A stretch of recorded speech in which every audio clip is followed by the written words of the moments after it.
This video is brought to you by Captivating History. The Hittites created several political entities that grew into empires centered on the Anatolian areas of Asia Minor. We call the group in question Hittites because that is the collective name they are given in the Hebrew Bible. However, most people in the area called them the people of Hatti. Still, we will use the better-known name for the sake of clarity and convenience. Experts refer to the realm at its most potent stage as Hattusa, named after the ancient city at the core of its sphere of political influence. Though initially a middling regional actor, by the 16th century BCE, the Hittites were among the leading contenders for dominance in the Levant. In that century, they invaded Babylon, starting a long rivalry with them. Later, the various kings in Hattusa found themselves in a relentless struggle against the pharaohs of the New Kingdom of Egypt and the Assyrians for control of what we now call the Middle East. Excavations of the city of Hattusa reveal an impressively large administrative center, worthy of its role as the political and religious center of a regional empire. How did this impressive civilization come into being? Unfortunately, we don't have a firm grasp of the ethnic origins of the Hittites. The clearly Indo-European roots of the Hittite language point to an origin in the Asian steppes, probably relatively close to the Black Sea. The most convincing theory is that they arrived in Anatolia from the Sea of Azov in modern-day Ukraine. Either way, the people who would become the Hittites were found in Anatolia from 1900 BC forward. This Indo-European group, most likely an offshoot of the Yamnaya culture, intermingled with locals, absorbing some of their linguistic and cultural habits. In the process, the new admixture created a unique Hittite linguistic and ethnic hybrid. During their Anatolian expansion, the Hittites ran into and conquered remnants of the old Assyrian Empire. However, before sweeping them away, the conquerors picked up the cuneiform script, which would form the basis of their alphabet and written records. In the early years of the Hittite Empire, politics were dominated by a rivalry between two branches of the royal family. One family was more powerful in the north, while their rivals dominated the southern regions of the kingdom. The rivalry also had an ethno-linguistic component. The Southerners adopted a more Indo-European form of language, while the Northerners communicated through the Hattian dialect, which was indigenous to Anatolia. There was often a good deal of infighting amongst the Hittites, causing a regrettable amount of instability. However, there was something admirable about their political culture, as chaotic as it may have been. While many of their neighbors viewed their monarchs as living gods, to the Hittites, political leaders were considered human leaders who had to maintain legitimacy. Since their culture did not recognize divine rights, there were few constraints on wars of succession. Therefore, civil wars were constant and brutal. As we will see, they distracted from the external expansion of the Hittite Empire while causing great suffering to the residents of Anatolia. The two houses and regions were united by Hattusili I.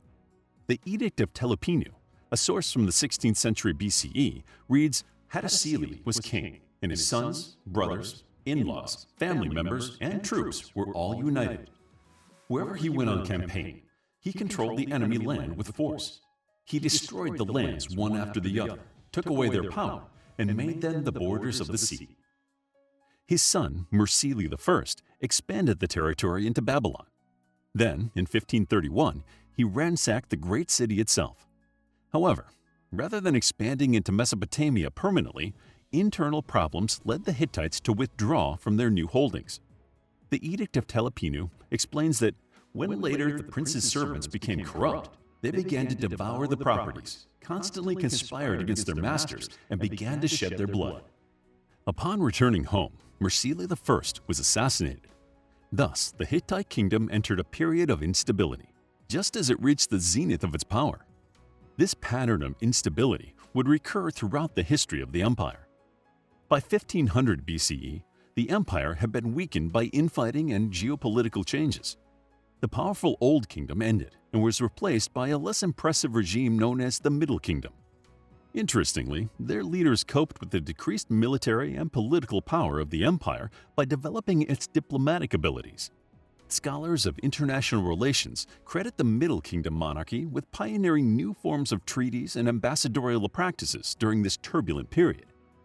King Tutalia I emerged around 1400 BCE to usher in the golden age of Hittite power by establishing the New Kingdom regime, What differentiated this period from the previous eras of Anatolian history was the newly centralized monarchy. The crown was now passed from father to son, and an aura of divinity surrounded the institution. The king was called the son of the people and functioned as the high priest of the state religion. The result was what we would today consider a more authoritarian administration. It also obliterated much of what was unique about Hittite culture in the Levant. However, it helped quell domestic unrest and facilitate outward expansion. In that sense, the Hittite domestic political changes are not unlike those experienced by the Romans in their transition from republic to empire a millennia and a half later. Tutalia I and his forces annihilated the Levantine kingdoms of Aleppo and Mitanni, consolidating the eastern flank of the empire. During the later reign of Suppiluliuma I, the Hittite Empire was the most influential player in the Levant. Even the Egyptian pharaohs sought alliances through marriage with the ruling dynasty. In 1327 BCE, Egyptian widow queen Ankhesenamun wrote to Suppiluliuma I, asking to marry one of his sons. The importance of this step cannot be overstated. Egypt had always acted superior to all other kingdoms, never allowing any of their daughters to marry a foreign prince. The king sent his son to Egypt, but unfortunately he was murdered by Egyptians hell-bent on preventing a foreign ruler from taking over the country. The Egyptians moved to reassert their position in the Levant. However, the Hittites proved formidable rivals. In 1274 BCE, their military countered those of Pharaoh Ramses II in the Battle of Kadesh. The result was one of the most well-documented battles of the period, in which both the Hittite and Egyptian sources claimed victory. However, the Hittites did better by retaining control of the important commercial center at Kadesh. The peace treaty signed by the two kingdoms is of monumental historical importance.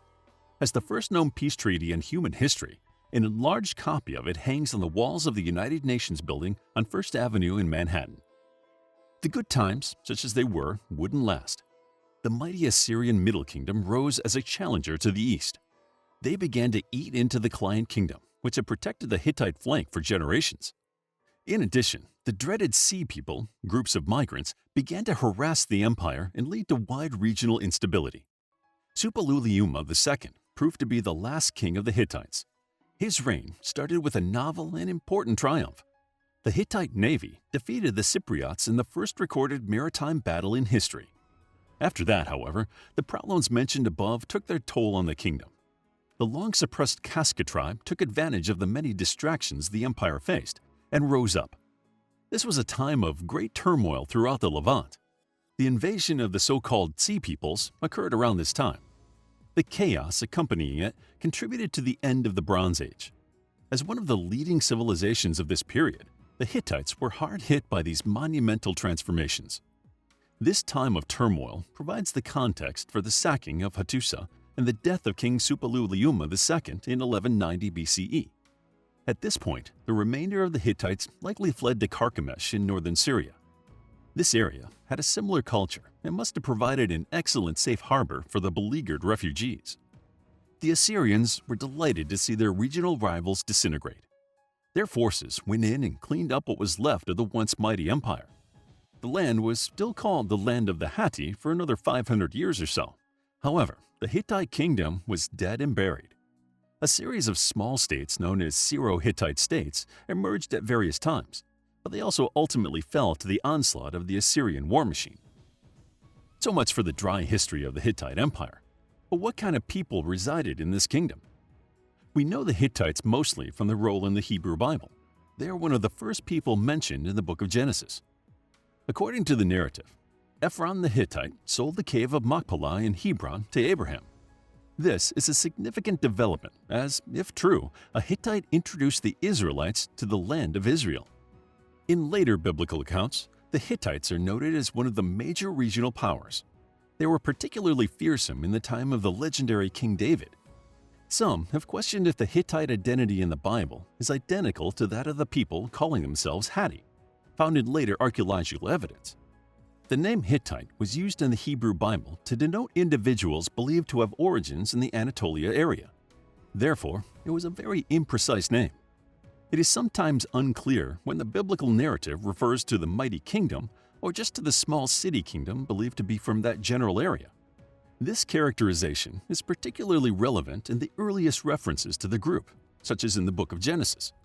It is not clear why there would be a large group of Anatolian immigrants in the land of Canaan at the time. One solution, suggested by some researchers, is that it is an anachronistic addition made by later biblical authors. However, there is no question that the Hittites mentioned in the Book of Kings are the same powerful nation known throughout the Levant as the Hatti. Therefore, the biblical narratives of this period are far more trustworthy both regarding the Hittites and most other topics. Despite the lack of clarity and specificity in some of the sources, we know quite a bit about the Hittites and their customs. They were leaders in regional iron smelting. Indeed, it was long believed that their advantage in this field contributed to their military supremacy. Some historians and archaeologists once thought that they possessed a regional monopoly on ironworking. However, that does not seem to have been the case. Similar iron technology has been found elsewhere, most notably in Egypt. In addition, the Hittites did not mostly use their iron-making abilities for weaponry. Like most other religions of the time, the Hittites had a well-developed pantheon of gods. The most important amongst them were the storm gods. The most notable was Tarhunt, who was known as the Lord of the land of Hatti. Over time, his role shifted from a storm deity to one associated with war and victory over foreign powers. The change signifies the increased importance of warfare as the kingdom struggled to survive amongst hostile regional rivals. Unfortunately, they left behind powerful, though unsophisticated sculptures of their divine pantheon. These statues are among the few remnants of this once powerful empire. To learn more about the history of the Hittites, check out our book, Hittites, a captivating guide to the ancient Anatolian people who established the Hittite Empire in ancient Mesopotamia. It's available as an ebook, paperback, and audiobook. Also, grab your free mythology bundle ebook while it's still available. All links are in the description. If you enjoyed the video, please hit the like button and subscribe for more videos like this.